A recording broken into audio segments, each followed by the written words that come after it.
What's up guys, Smash Adams here, and today I'm going to do an updated deck profile on Chaos Dragonsworns. Basically what the deck's name implies is that it's basically a Chaos Dragon deck, but with more of a Lightsworn engine built into it, just to get more speed, get more combos, and get more options to just win the duel, rather than just relying on Red Eyes and Lightpulsar in general. So if you have other options to fall back on, this is one of the decks to go for. This is one of my favorite engines when it comes to Chaos Dragons. Although there is more that I have on the way, this is one of the favorites that I want to display to you all. Basically, if you get a bunch of dragons on board, and if you have a JD, because yes, this does run Judgment Dragon in the deck, it's super powerful. Usually when you get what you need in the graveyard, the deck is on autopilot, and if you have what you need to win, unless they have hand traps to stop you, hands down, you've pretty much got the game. But this deck is nuts. It's ridiculous. I love this deck. So, I'm going to show you all the deck, explain a couple of my tech choices, and without further ado, here is Chaos Dragonsworns. To start off, of course, we've got the most important key piece to the engine, which is 3 Lightpulsar Dragons. You need 3 of these to get your combos off, get your red eyes, get whatever dark 5 or higher dragons you need to just go straight onto the board and just get more field presence just to win the game, because that's the agenda for Chaos Dragons in general, no matter what engine you run, including this one. You can't go wrong with Chaos Dragons, especially if you run more Lightsworns for more draw power and artillery, just to mill stuff to the graveyard and just feed for their targeting ability. Next we got still the 3 Darkflare Dragons. A lot of people argue that Darkflare is irrelevant, especially in this current format, but let me be real with you guys. Like I mentioned in most of my other deck profiles with Chaos Dragons, since Red Eyes, Darkness Middle Dragon is still at 1, and of course it's going to be at 1 since the new Red Eye support is coming out, especially with the whole Burning deck coming out. You need another option to fall back on in case Red Eyes somehow gets banished, or if it dies or gets shuffled back into the deck. You have to have another option to fall back on, because you can't just rely on Red Eyes Darkness Metal forever in this deck. Even though there are some decks that just choose to run the deck without Darkflare and just have the capability of just getting Red Eyes like maybe 85% of the time, so that way they can spam it on the board and all. It never hurts to have another option to fall back on. That's why I run 3. And plus, it's never given me any problems, especially since the ban list with Allure being at 3. It's never really been much of an issue for me. Next we got 1 Red Eyes Darkness Middle Dragon. Yep, this is the Shonen Jump version, if you all can see that right here. Yep, the Shonen Jump version. You need him to get your key plays going. Him, JD, and Lightpulsar are pretty much equal game, unless they stop you with an effect failure or whatnot. And of course we got 1 Dark Armed as your secondary target for Eclipse Wyvern, and you can easily drop him since it's that simple to drop at least maybe 3 dark monsters into your graveyard, since you do run a heavy mill engine in the deck.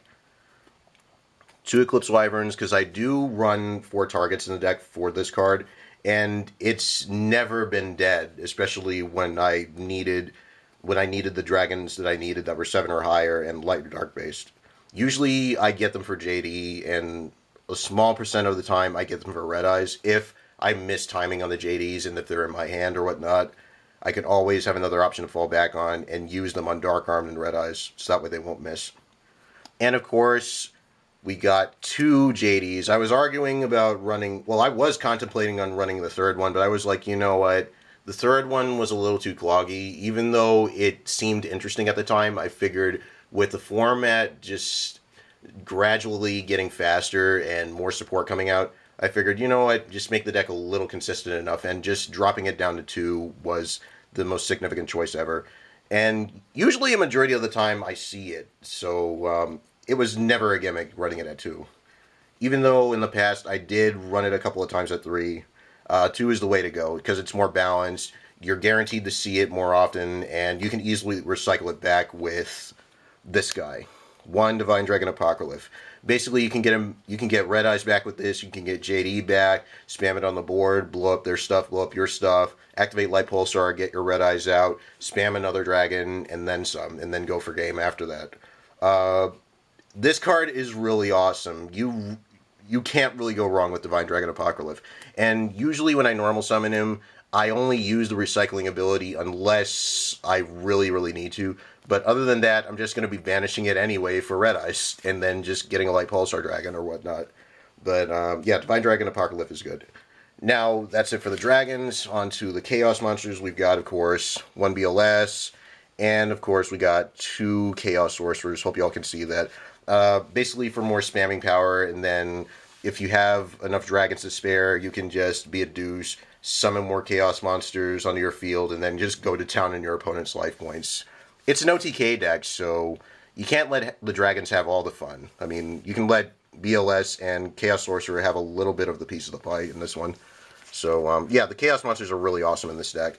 I may run a 3rd Chaos Sorcerer, but I'm not sure yet, because 2 is balanced enough, but I figured, didn't really give me much problems playtesting them at 3 in the past, so we'll see. Next we got the hand traps, 1 Gorz, 1 Trag, and 1 Honest. I know Gorz and Trageodia are at 3, but I wanted to make space for a mill engine just to make the deck fast enough. Even though there are a few times I will rely on them, it's a no-brainer to run these. And usually I'm either going to get him or Gorz, because, yeah, let's be real, unless you have a good hand, you're going to need to rely on these at least maybe 85% of the time during the duel. Because you want to build a wall, so that way you can set up next turn for some significant plays. And Honest, really, really good, since you since you can abuse it with Lightpulsar, you can abuse it with your Lightsworns, anything light-based, you name it, you got it. Even BLS.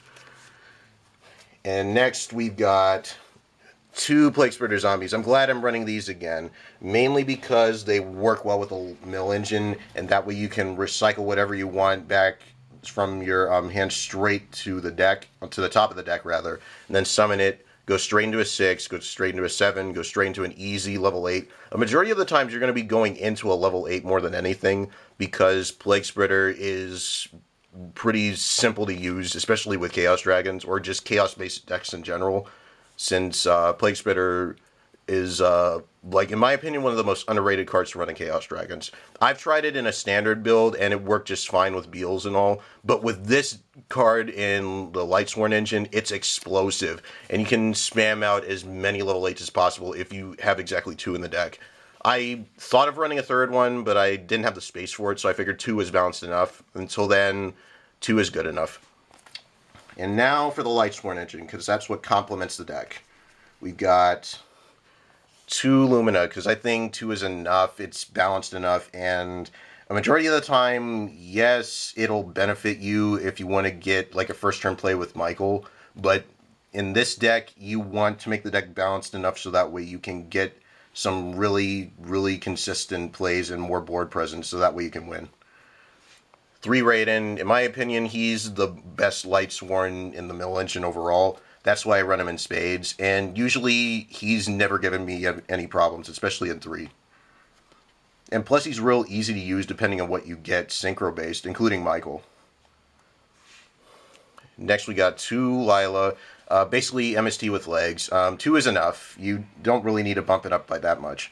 And for the rest of the Lightsworn engine we got 1 Ryko, my favorite one in the past when the mill engine was obviously with Ryko and Lyla, when Chaos Dragons were like the next meta deck in the past. It's still good nonetheless, but yeah. You don't use the flip effect as much, even though it can be used as a bluff, but hey, it can come in handy at times, so. And he's pretty consistent too. 1 Minerva, pretty good for getting your Lightpulsars, your Wyverns, and your JDs. Depending on how many Lightsworns with different names that you have, they can equal up to that level, and then you can just get out that Light Dragon that you want. It's really, really good. I really hope that they somehow, some way, find a way to put Lightsworn Judgment in the TCG. I don't know why Konami just decided to delay that. But you know what? Hey, Minerva pretty much just... it's pretty much in favor for this deck. I love Minerva. It's really, really beneficial, especially with the extra mill that it gives when it's dumped to the graveyard. It's sweet.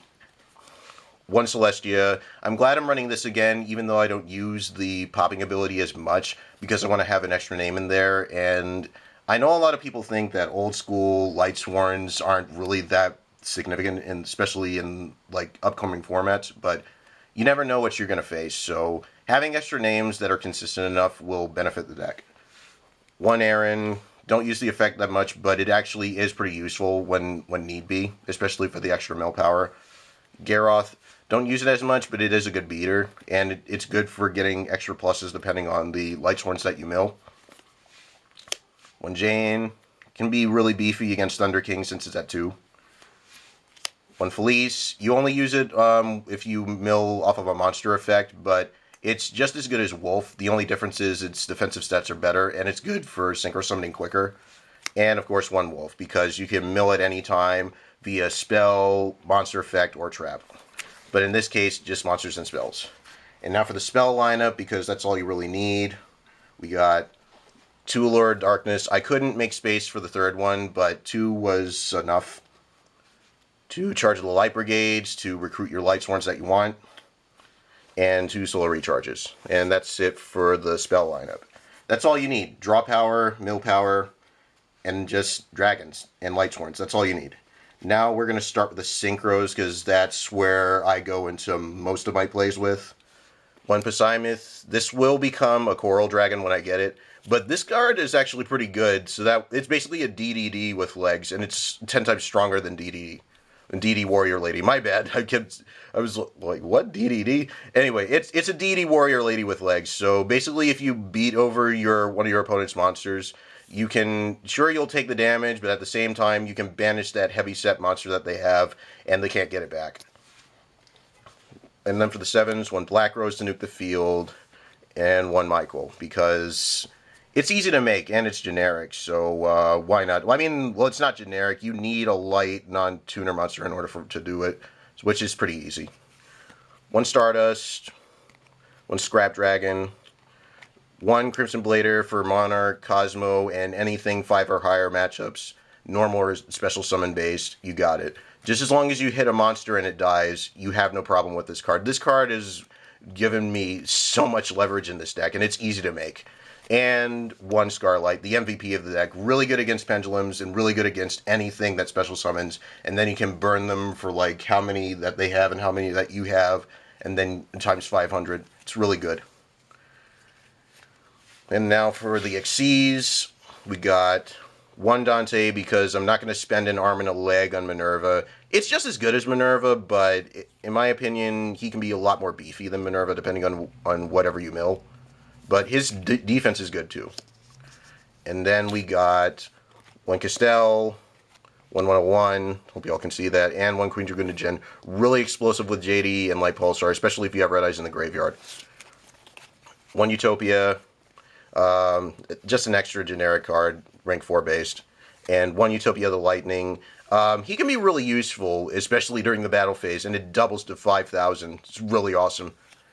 1 Beatrice, this is awesome, especially if you want to mill your Eclipse Wyverns quicker, or your Lightpulsar or your Red Eyes. You've got the card to do so. Your basic Lavolvo chain replacement right here. And 1 M7 to put the deck to a close, and to basically bounce back your JDs, your BLS, whatever was sent to the graveyard by accident, you can recycle it back. So it basically says, who needs Divine Dragon when this can revive anything? And it's really, really high powered too. So that's it for Chaos Dragonsworn, guys. Hope you all enjoyed this little video I put together. Please leave a like and favorite if you enjoyed. If you have any suggestions, leave them. I'm open to them. I'm going to probably make another Chaos Dragon deck with something really interesting in the next couple of days, but that's a secret, so I'll keep that in mind. Anyway, hit me up in the comments. Don't forget to subscribe, and until next time, this is Smash Adams signing out.